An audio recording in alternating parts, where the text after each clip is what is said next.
An advanced planning can be helpful to focus the fundraising team, so that effort and costs are not expended inappropriately. They all aim at making the best out of the promotional activity that will be realized by the private equity firm to reach out the largest number of investors in the shortest time possible. The stronger the trust in the reputation and in the track record of the private equity firm, the shorter the fundraising period. To sum up, there are several activities that should be encompassed and planned carefully before the fundraising even begins. Among the preliminary activities, allocating costs is surely the most important one.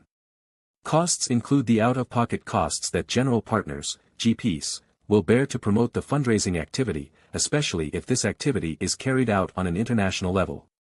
Moreover, during budgeting activity, it is important to include legal and regulatory charges. It is important that GPs review any potential restrictions from existing funds or contracts on raising new money and verify the availability of the GP's human and financial resources, in order to market and raise the fund. Before starting planning fundraising, GPs should define the positioning of the fund. A fund strategy and positioning depend on the following two variables: the equity stake that the private equity firm aims to have in the portfolio companies. The stake can be either a majority or minority one.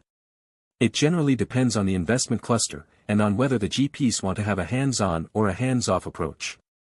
The industry specialization: there are firms that have specialized teams in specific sectors, in order to provide the best assistance possible to the entrepreneur and in order to achieve a deep understanding of the market.